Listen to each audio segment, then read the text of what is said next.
What's up, guys? I wanted to come on here and start this video series that explain what money is and essentially what Bitcoin is. Because in order to understand Bitcoin, you have to understand money. You have to understand the history of money and what is money. And school doesn't teach you this. I know because I went through college. And it's just one of those things that once you understand this, your whole life pretty much changed because now you look at the world differently. And there's a reason why people go to work for money. There's a reason why people kill themselves for money. But not a lot of them actually sit down and try to think about what money really is.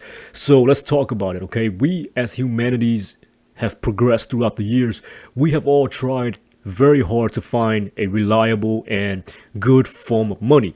And we went from everything from salt to cattle to houses, even to even stones, seashells. We tried everything, right? And each one of those things, of course, have failed, and it have led us to what ultimately became probably the best form of money ever discovered by mankind, and for the past 5,000 years and even to this day. And that is gold. Okay, gold is arguably, not even arguably, is without a doubt the best form of money that mankind has ever seen. And this is a bar of gold, excuse my drawing, but we're going to talk about why gold is such a great form of money.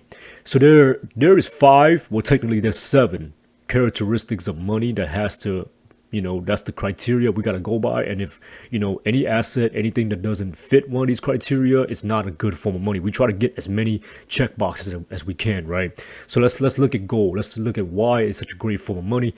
Durability. Is gold durable? Yes.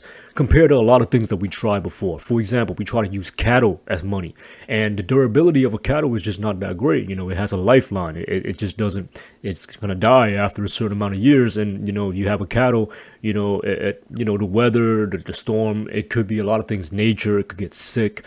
It's just not a good form of money. It has to be durable. It has to be very, very hard to destroy. So go check that, right? Very well, very well. Gold is very durable. Portability. Gold, it's easy to move around, right? It's not the easiest because it's very bulky and it's very, it's heavy. And so we're going to touch on this later on. But for the most part, the portability compared to a cattle, for example, or compared to a whole house. We even try to use like a big boulder of rock as money back in the days. And, compared to those things, yes, gold is very portable. Although it's not the best when it comes to portability because it's very bulky. Like I said, you put it in your pocket, you just walk around, people can hear it, they know you have gold on you, they can rob you. So whatever, but still, it's pretty good, right? Portability. Divisibility just means, are we able to divide this and break it down into smaller pieces? Because a lot of time, let's say this bar of gold is worth about $1,800. What if I don't want to use the whole $1,800? I just want to use $5, for example, to pay for a loaf of bread. Am I able to just use like this piece of the gold? Yes, it's not the easiest thing in the world, but you could shave it down, right? You could shave it down, or you can break it into pieces so that you can just pay someone with that piece alone, and not have to use a whole bar of gold. So the visibility is not perfect, but for the most part, it's there. As compared to like maybe let's look at a cattle again. A cow, you can't exactly just pay someone with a piece of the cow because the cow is gonna die, right? So that's also a big drawback of the previous form of money, was that it's very hard to divide. Gold, for the most part, is pretty good at that. Recognizability. Is it easy to recognize that this bar of gold is real? Is it easy to authenticate it? How do I know it's counterfeit or not? And for the most part, that's, gold is pretty good at that as well, even though it takes a lot of machinery. It does cost some money, and it takes an expert to look at it in order to determine that it's real.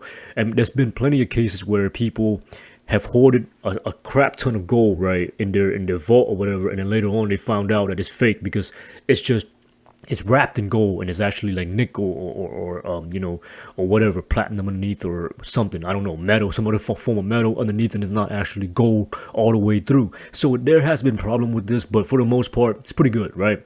I'm going to skip number 5 because I think that's the most important one. Let's go to acceptability. That just means that globally it's been accepted, it's been adopted as the best form of money.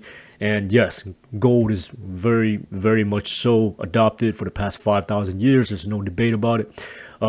Uniformity. Is one bar of gold equal to another bar of gold? So if I have 2 bar of gold of the same weight, the same size, are those 2 bar of gold exactly the same. Can I exchange one without to the other without anybody losing value or anybody feel cheated? Yes, for the most part, because gold is pretty much just a metal, it's just an element on the periodic table. And so if I have 1 bar of gold that's maybe 1 ounce, and I take another bar of gold that's 1 ounce, I can trade it back and forth, and pretty much both bars of gold is worth the same. There's the same value between them. So that's what uniformity means. And so gold is very good at that as well. So that's a check mark. So let's look at the very last one, and in my opinion, the most important one, which is scarcity. Money has to be scarce, guys. It cannot be able to be made on a whim, right? And it also cannot be just everywhere. Like, it can't be just an abundance of it. Like, we can't make seashells money for that reason, because that's just too much.